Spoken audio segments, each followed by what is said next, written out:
지금 우리 주변에 있는 이단들, 특히 신천지와 같이 이렇게 교회를 대상으로 교회를 어지럽히는, 그리고 교회를 이렇게 왜곡된 신앙으로 이렇게 영혼들을 빼앗아가는 그런 이단들, 또 하나님의 교회 안상홍 증인의 어머니 하나님 그러면서 장길자를 어머니 하나님이라고 그렇게 거짓된 이야기를 하고 다니는 그런 사람들, 또 구원파라든지 또 이렇게 우리 주변에 있는 이런 이단들이 전부 다 예외 없이 성경 해석의 문제를 안고 있는 거예요. 잘못된 해석, 또 잘못된 그런 관점, 이런 것들. 그래서 여러분, 우리 교회가 정말 성경을 사랑하고 성경을 기쁨으로 읽을 수 있는, 또 우리의 삶에 이 성경을 우리의 기준으로 삼을 수 있는 그런 건강한 성경 해석의 그런 능력이 여러분들에게도 좀 있게 되시기를 주님의 이름으로 축복합니다. 그러기 위해서 이제 제가 마음속으로 한 가지 좀 생각하고 있는 게 성경이 읽어지네라고 하는 프로그램이 있어요. 그러니까 이제 그게 목사님 사모님 한 분이 성경을 깊이 읽다가 이 흐름을 이렇게 연구를 하신 거예요. 그래서 성도들도, 또 특별히 이제 목회자들은 이 성경을 바르게 해석할 수 있는, 이게 너무나 중요하잖아요, 그죠? 어떤 가치관으로 성경을 보느냐에 따라서 관점이 다 달라지니까. 그래서 저도 성경이 읽어지네 이거를 꼼꼼하게 처음부터 끝까지 다 공부를 마쳤어요. 그러면서 이제 제 마음에 드는 생각이, 우리 교회 성도들에게도 이 성경을 좀 이렇게 어려운 부분도 이렇게 좀 읽어져 나가게, 이렇게 그냥 막 의미 없이 정확한 뜻도 모르고 그냥 무작정 읽어내는 것이 아니라 이 흐름을 좀 잘 파악해서 창세기부터 계시록까지 쭉 이게 읽을 때 들어올 수 있도록 그렇게 하면 참 좋겠다, 이런 마음이 있어요. 그래서 이런 이단들, 또 이단에 노출된 사람들은 이게 한번 나에게 그런 성경을 읽는 어떤 틀이 딱 생겨버리면 그걸 깨기가 너무너무 힘들거든요. 그래서 처음서부터 건전하고 건강하게 이렇게 성경을 잘 이해하고 읽을 수 있는 그런 능력이 좀 필요한데, 여러분 평생에 성경을 좀 정말 재미있게 한번 좀 이렇게 잘 읽어내면 참 좋겠다, 이런 소원을 품고 어느 날 교회에서 광고 시간이나 또 저 뒤에 이렇게 게시판 같은데 성경 모집합니다 하면 여러분 좀 신청하셔서 여러분들이 좀 이 성경을 읽는 행복, 기쁨을 좀 누리실 수 있으면 좋겠다는 생각이 들어요. 그래서 언제 하게 될지는 모르겠지만 좀 여러분들이 마음으로 생각하고 계시다가 좀 같이 참여해 주시면 참 좋겠습니다. 그리고 또 여러분 중에서 가르치는데 좀 은사가 있고 이러신 분들은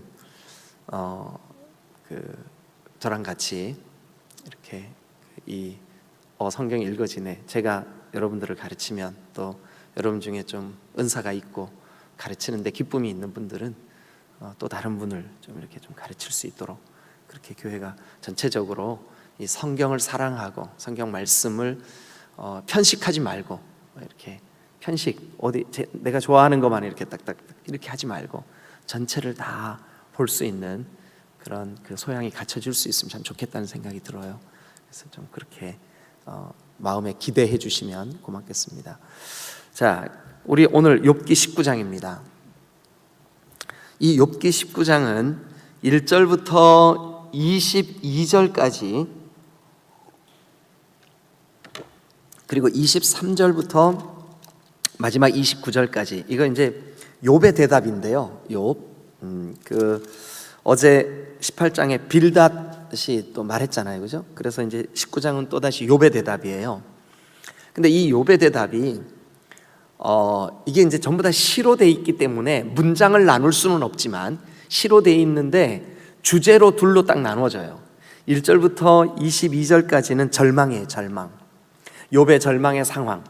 욥이 이게 그냥 나는 지금 절망적이야, 그냥 나는 절망적이야 하고 끝나는 것이 아니라 23절부터 마지막 절까지는 그 절망 중에 있는 욥이 지금 아주 어렵지만 그리고 고통스럽지만 붙잡고 있는 게 있어요. 붙잡고 있는 게. 그래서 그 23절부터 마지막 절까지는 절망 중에 있지만 소망이에요, 소망. 우리는 우리 인생에 뭐가 소망이에요? 나의 기쁨, 나의 뭐죠? 소망 되시며, 우리의 소망은 예수님이신 줄로 믿습니다. 그러면 욥은 그 옛날 우리가 가지고 있는 이 성경 중에서 어쩌면 그 배경은, 기록된 그 배경은 가장 오래된 성경이라고 일컬어지는 이 욥은 도대체 어떤 소망을 가지고 있었을까? 그리고 어떤 소망을 가지고 그 절망의 상황들을 이겨냈을까? 이것을 우리가 한번 오늘 이 19장을 통해서 깨닫게 되면 좋겠습니다. 먼저 절망의 여러 상황들을 간단하게 우리가 한번 짚어보죠. 자, 우리 일단 1절 보니까 욥이 대답하여 이르되 그랬죠, 그죠? 그 다음에 이제 2절은 여러분들이 한번 읽어보세요. 시작. 너희가 내 마음을 괴롭히며 말로 나를 짓부수기를 어느 때까지 하겠느냐. 그러니까 욥은 느낌이 어떠냐면 나는 지금 짓부서졌어, 짓이겨졌어, 나는 지금 으깨지고 있어, 이렇게 느끼는 거예요. 그래서 내 마음을 괴롭히며 말로 나를 짓부수기를 어느 때까지 하겠느냐. 괴롭고 부서지고 있는 거죠. 그 다음에 3절 보세요. 너희가 10번이나 나를 학대하고, 이게 10번, 100번, 1000번, 이게 이제 제가 종종 히브리인들은 수에 대한 어떤 상징들을 가지고 있다고 그랬잖아요.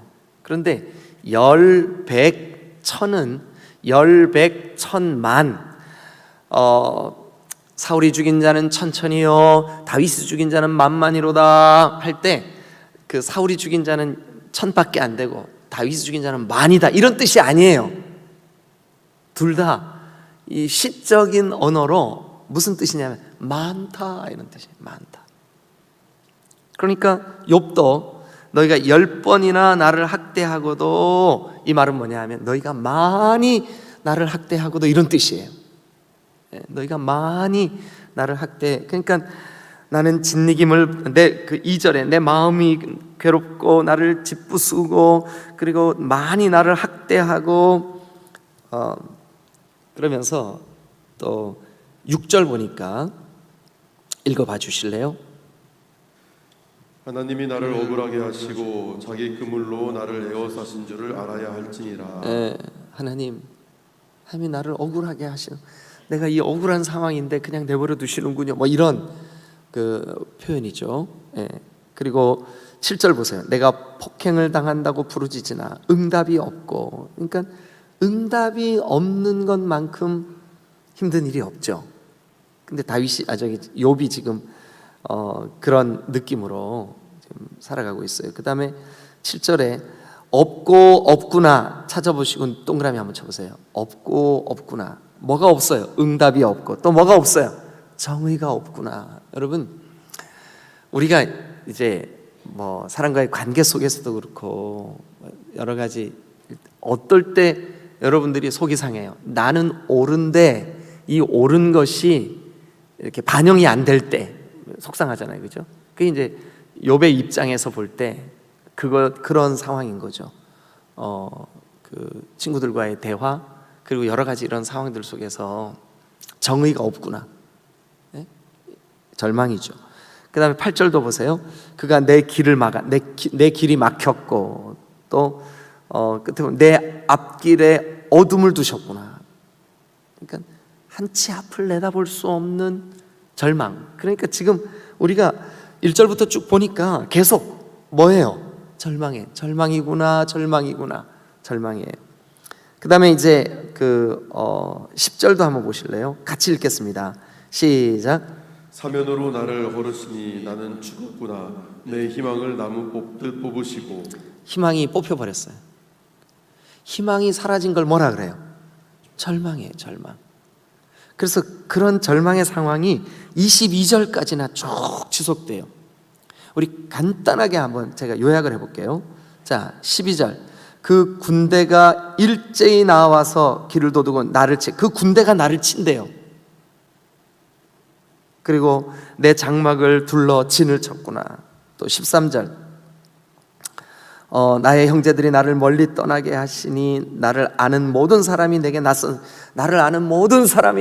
낯선 사람이 되었구나. 나를 아는 모든 사람이 나에게 낯선 사람이 되었구나. 여러분들의 마음이 절망적이고 또 어떤 그냥 마음에 우울함이 가득하고 속상하고 그러면 어때요? 여러분 주변에 그렇게 친밀했던 사람들도 어떻게 느껴지냐 하면 여기 이 욥이 고백하는 것처럼 이렇게 느껴져요. 낯설게 느껴지는 거죠. 낯설게 느껴지는 거죠. 그리고 14절도 내 친척은 나를 버렸으며 또 가까운 친지들은 나를 잊었구나. 나를 버렸고 잊었고 내가 버려졌고 잊혀졌다라고 하는 이 절망감, 이게 지금 욥의 느낌이에요. 근데 욥은 지금 그렇게 느낄 수밖에 없잖아요. 그죠? 예. 그 친구들과의 모든 대화가 점점 자기의 가슴을 아프게 하고 현실적으로 모든 것을 다 잃어버렸고 15절도 보세요. 그 중간에 보면 우리 집에 내가 부리던 여봐라 하면 예 주인님 하고 달려왔던 그 종들, 그들조차도 나를 낯선 사람으로 여기니 참 얼마나 절망스러운 상황이에요. 16절도 보세요. 내가 내 종을 불러도 대답하지 않아. 17절 내 아내도 내 숨결을 싫어하며, 여러분 남편들이 아내가 내 숨결조차도 거부한다, 싫어한다 이런 느낌이 들 때 얼마나 좀 이렇게 뭐라 그래, 절망이잖아요. 그죠? 그리고 18절도 보세요. 어린 아이들까지도 나를 업신여기고, 내가 업신여김을 당한다는 느낌, 이거요 견딜 수 없는 거 아니에요? 그러면서 19절 나의 가까운 친구들이 나를 미워하며 내가 사랑했던 사람들이 돌이켜 나의 원수가 되었구나. 참 기가 막힌 거죠.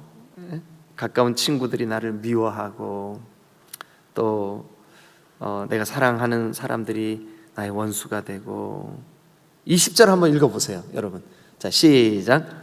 내 피부와 살이 뼈에 붙었고 남은 것은 겨우 잇몸뿐이로구나. 모든 게 다, 사람도 종들도 아내도 친구도 다 낯설고 나를 싫어하고, 그리고 이제 여기 20절에 내 피부와 살이 뼈에 붙었고 남은 것은 겨우 잇몸뿐이구나. 여러분 한번 그림으로 한번 그려보세요. 그냥 잇몸밖에 남은 게 없어. 모든 게 다 지금 이 욥이 자기의 이 상황들을 표현하고 있는 이 말들을 한마디로 딱 요약하면 절망. 그죠? 자, 그런데 그 절망 속에 빠져 있는 욥을 신약 성경이 욥의 인내를 배워라 이렇게 말한다면 이거 어폐잖아요. 말이 안 맞잖아요, 앞뒤가. 그죠? 욥이 이렇게 절망 가운데서도 뭔가 우리에게 욥을 통해서 배우게 되는, 그러니까 진정한 인내, 진정한 신앙은 뭐냐 하면 절망 가운데서 소망을 노래하는 거예요. 절망 가운데 있지만 이건 욥 자신이 되어보지 않으면 아무도 이해할 수 없는 절망이에요. 그렇죠? 여러분, 내가 지금 두 눈을 시퍼렇게 뜨고 살아있는데 내 앞에서 자녀가 죽었다. 이거 아무도 그 아픔을 경험한 그 사람에게 사실 위로자가 될 수 없어요. 누가? 그런데 욥의 고난은 거기서 끝나는 게 아니었어요. 그 많던 재산을 하루아침에 다 잃어버렸어요.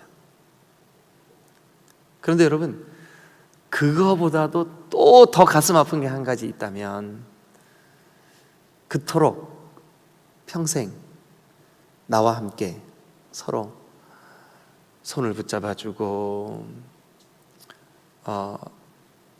같이 얼굴을 맞대고, 여기 이 19장의 표현대로라면 숨결을 서로 공유하고, 그랬던 아내가 내 숨결을 싫어하고 등을 돌리고, 이 거절감, 이게 욥에게는 참 견딜 수 없는 그런 절망이었죠. 근데 욥은 거기서 끝나지가 않았어요. 그게 이제 23절부터 우리가 보게 되는데, 저는 오늘 이 23절부터 마지막 절까지 22절까지의 이 절망스러운 상황들 속에서 정말 이 소망을 붙들고 있는 욥을 우리가 이 부분을 우리가 배워야 되겠구나. 넉넉히 그럴 수 있는 그 욥의 신앙을 우리가 오늘 이 아침에 우리 함께 좀 보았으면 좋겠습니다. 그래서 절망에서 소망을 붙잡는 욥, 우리가 이것을 한번 좀 살펴보죠. 자, 이제 23절 봅니다. 나의 말이 곧 기록되었으면, 책에 쓰여졌으면 하고, 이걸 내 말이 이렇게, 정말 우리 그러잖아요. 나 사연 많어. 내 사연을 책으로 쓰면 성경보다 더 두꺼울 거야. 뭐 이런 말 하잖아요, 그죠? 그런데 이제 욥도 이제 그러는 거예요. 그러면서 철필과 납으로 영원히 돌에 새겼으면 좋겠노라. 내 이 안타까운 마음을 좀 그렇게 새겼으면 좋겠노라. 그런데 거기서 끝나지 않고 25절 저는 이거 읽다가요, 이거 그 19장을 쭉 읽다가 뭐 당연히 욥의 절망, 욥의 눈물, 욥의 그 아픔, 안타까움, 소망을 잃어버린 그 욥의 이야기가 계속 지속된다고 생각을 하고 있었는데, 제 앞에 딱 25절이 나타나는 거예요. 그래서 이게요, 마치 산속에서 길을 잃고 한참을 헤매는데 너무 맛있고 너무 시원한 깨끗한 옹달샘이 땅속에서 펑펑펑펑펑펑 솟아나는 것 같은 느낌이 25절을 딱 만난 순간 저에게 느껴졌어요.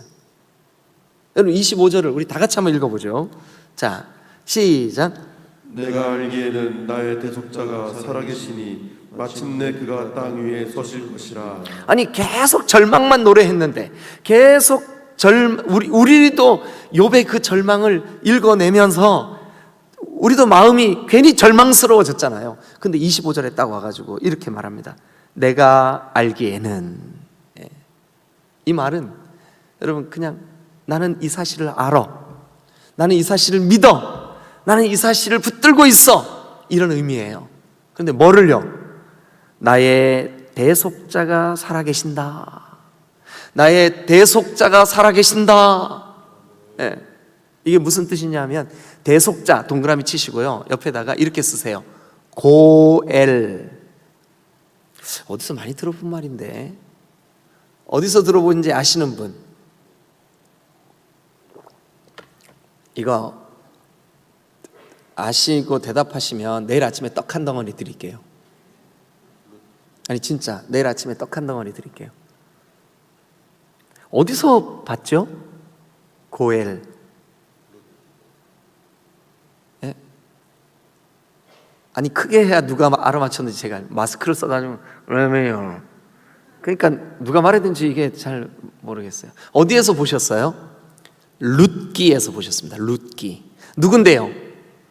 여러분, 절망의 한가운데에서 남편을 잃어버린 나오미, 남편을 잃어버린 룻, 그 시어머니와 며느리가 절망의 땅 모압에서 돌이켜 다시 베들레헴으로 돌아옵니다. 베들레헴으로 돌아와 보니까 우리 집안이 다 죽은 줄 알았는데 여러분, 그루터기가 남아있는 거예요. 새싹이 남아있는 거예요. 우리 집안의 대를 이어 하나님이 주신 그 기업, 그 땅을 물려받을 만한 대속자가 남아있는 거예요. 그게 누구냐 하면 보아스였었어요. 그를 향하여 히브리 말로 고엘, 이 말을 순수한 한국말로 다시 번역을 하면 회복자라는 뜻입니다. 뭐라고요? 크게. 다시 한번 크게. 그럼요, 절망을 회복시켜 주실 회복자가 있음을 믿으시기를 축원합니다.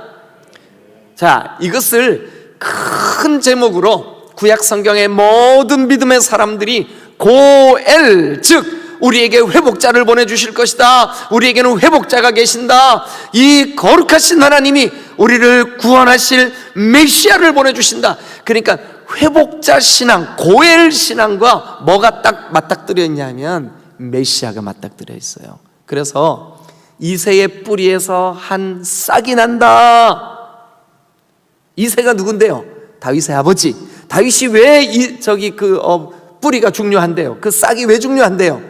거기에서 다윗의 후손에게서 메시아가 오신다는 믿음이 있었기 때문에 그래요. 네? 그러니까 한번 보세요. 다윗의 후손에서 예수님이 나시죠. 다윗의 아버지 이름이 뭐라고요? 이새. 이새의 아버지 이름이 뭐라고요? 오벳. 오벳의 아버지 이름이 뭐라고요? 보아스. 그 보아스가 고엘이에요. 고엘. 대속자예요. 대속자. 그게 바로 25절이에요. 내가 알기에는 욥이, 나는 지금 이 절망의 한가운데 있지만 내가 믿기에는, 여러분, 어떤 사람들은 여러분 한두 가지의 절망으로도 모든 것을 다 잃어버린 것 같은 절망감에 빠져 있는 사람들도 있을 수 있어요. 그러나 지금 욥은 모든 것을 다 잃어버린 절망이 진짜 그의 현실이었었어요.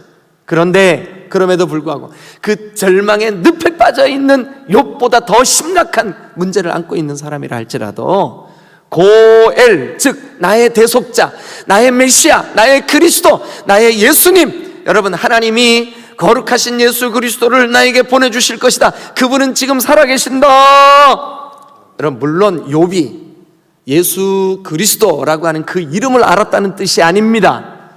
어떤 형태, 어떤 모습으로 우리에게 보내주실지는 모르지만 틀림없이 나를 회복시켜 주실 고엘, 여기 오늘 본문에는 나의 대속자, 나의 대속자, 그 대속자가 살아계신다라는 사실을 믿었다는 거예요. 여러분, 그냥 참는 것만 욥에게서 배우지 마시고 오늘 이 욥의 대답을 통하여, 아하, 욥이 그 절망의 한가운데에서 대속자, 회복자, 고엘, 오늘 우리의 표현대로라면 예수님을 오실 메시아잖아요. 오실 메시아. 예? 여러분, 그런데 우리는요, 욥보다도 훨씬 더 소망을 노래할 수밖에 없어요. 왜냐하면 이 예수님이 우리에게 오셔서 우리의 대속자가 되어 주셨기 때문에. 저와 여러분들에게는 여기 욥은 내가 알기에는 나의 대속자가 살아계시니, 우리는요, 우리가 믿기에는 나의 회복자가 살아계신다, 이 사실을 믿으시기를 축원합니다.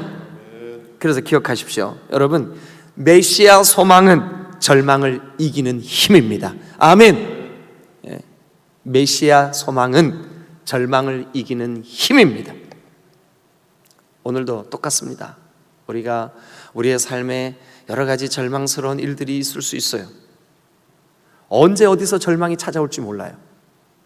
어떨 때는 아무것도 아닌데, 진짜 아무것도 아닌데 그것이 우리를 절망으로 끄집고 들어가는 경우도 많아요. 그런데 그럴 때 우리 기억하십시다. 나에게는 대속자가 있다. 믿으시면 아멘. 자, 여러분 가슴에 이렇게 해보세요. 저처럼 나에게 고엘이 계신다. 나에게 고엘이 계신다. 루세게는 그게 자기의 남편이었었어요. 보아스였었어요. 우리에게도 우리의 신랑이신 예수 그리스도가 계신다고요. 그러니까 우리에게도 대속자, 우리에게도 희망, 우리에게도 소망, 우리에게도 여기 고엘, 우리에게도 회복자가 계신다. 여러분, 예수님 메시아 소망으로 절망을 이겨낸 욥, 여러분 절망의 한가운데서도 이 소망을 붙잡은 줄로 믿습니다. 자, 두 번째 26절 한번 볼게요. 26절. 내 가죽이 벗김을 당한 뒤에도, 이게 시적인 표현이라 그냥 시를 그냥 말 그대로 문자 그대로 번역을 해서 우리가 참 어려워요. 그래서 내가 육체 밖에서 하나님을 보리라. 그런데 이거를 좀 쉬운 성경으로 번역된 것을 불러드릴게요. 내 살갗이 다 썩은 다음에라도, 그러니까 내 살갗이 다 썩은 다음에라도, 내 육체가 다 썩은 다음에라도, 내 육체가 다 썩은 다음에라도 나는 하나님을 배울 것이다. 참 놀랍죠. 그 옛날 구약이 기록되기 이전에 살았던 욥이 놀랍게도 나는 내 육체가 다 썩어 문드러진다 할지라도 나는 하나님을 뵐 거야. 이게요, 부활에 대한 소망이에요. 부활에 대한 소망이에요. 놀랍지 않습니까? 아니, 그러니까 구약 성경이 기록되기도 전에 살던 사람이 어떻게 메시아를 소망했을까? 고엘, 대속자를 소망했을까? 어떻게 부활을 소망했을까? 이거는 예수님의 부활을 소망했다는 뜻이 아닙니다. 믿는 자의 부활을 소망했다는 거예요. 우리의 부활을 소망했다는 거예요. 여러분, 부활을 소망하는 자는 절망을 이길 수 있습니다. 믿으시면 아멘. 우리에게 그 어떤 절망이 있다 할지라도 여러분, 우리는 그리스도의 부활과 합하여 우리도 반드시 부활할 것을 믿으시기를 축원합니다. 그래, 맞아. 예수님이 죽음을 이기고 부활하셨는데 나도 예수님과 합하여 부활할 거야. 이거 여러분, 우리는 지금 이 믿음을 가질 때 예수님이 이미 십자가에 죽으셨던 그 예수님이 부활하셨던 그 놀라운 일이 성경에도 기록이 되어 있고 우리가 지금 기독교 전통으로 믿음으로 붙잡고 있는 너무나 소중한 신앙 고백이잖아요. 믿음이잖아요. 그러니까 오히려 우리에게는 이것이 선명해요. 그러나 욥은 그 옛날 이 성경이 기록이 되기도 전에 살았던 사람이 이걸 믿었다니까요. 그러니까 절망을 이길 수 있었던 거예요. 세 번째, 29절 한번 보죠. 같이 읽어주세요. 시작. 너희는 칼을 두려워할지니라. 분노는 칼의 형벌을 부르나니 너희가 심판장이 있는 줄을 알게 되리라. 자, 한번 따라합니다. 너희가 심판장이 있는 줄을 알게 되리라. 여러분, 욥은 지금 자기의 답답한 심정, 자기의 이 절망, 이것을 기억하시고 장차 나를 심판대 앞에서, 이 심판은 나를 정죄하고 나를 지옥 보내고 나를 막 그 잘못된 것들을 들추어내고 하는 심판이 아닙니다. 그런 심판이 아닙니다. 여기 보면 너희의 말, 나를 찌르는 이 말을 그 정말 분별해 주실 그 주님이 반드시 계신다라고 하는 거예요. 이것은 뭐냐면 저와 여러분들도, 여러분, 우리가 얼마나 허물이 많고 우리가 얼마나 부끄러운 것들이 많아요. 우리의 죄가 얼마나 많아요. 그러나 여러분, 그거 아세요? 심판대 앞에 섰을 때 우리에게는 우리의 모든 죄를 대신 지신, 아까 첫 번째 주제인 고엘 예수 그리스도께서 그 하나님의 영광스러운 보좌 앞에서 우리를 변호해 주시는데, 여러분, 저 임성도가 안고 있는 모든 저 죄의 짐, 저 사실이에요. 그런데 그거 내가 대신 다 졌어요 하는 진정한 심판자가 계신다고요. 예수님이신 줄로 믿습니다. 그러니까 이 절망 속에서도 그래, 맞아, 내가 하나님 앞에 섰을 때 나를 변호해 주실 예수 그리스도가 나의 심판장이셔. 여러분, 심판의 소망으로 절망을 이기시기를 주님의 이름으로 축원합니다. 이것이 아까 25절에서 말씀드린 그 고엘과 완전히 분리하기는 어려운 주제이긴 하지만 굳이 세 가지로 나눈다면, 첫 번째, 나에게 회복자가 있기 때문에 절망을 이길 수 있다. 두 번째, 나에게 부활이 있기 때문에 절망을 이길 수 있다. 세 번째, 심판대 앞에서 나를 변호해 주실 그리스도가 계시기 때문에 나는 절망을 이길 수 있다. 이렇게 정리할 수가 있어요. 여러분, 우리가 이 욥기 지금 딱 중간까지 왔어요. 우리가 보시다시피 절망으로 가득 차 보여요. 그런데 욥은 지금 그 한가운데서 희망을 노래하고 소망을 노래하고 있어요. 근데 그 소망의 근거가 나에게 고엘이 있으니까, 나에게 부활이 있으니까, 나에게 심판대 앞에서의 보호자가 있으니까, 이 세 가지 꼭 기억하셔서 여러분들도 이 믿음 가지고 주님께 모든 절망의 순간들을 넉넉히 이기고 남는 여러분 되시기를 주님의 이름으로 축원합니다. 할렐루야. 기도하시겠습니다.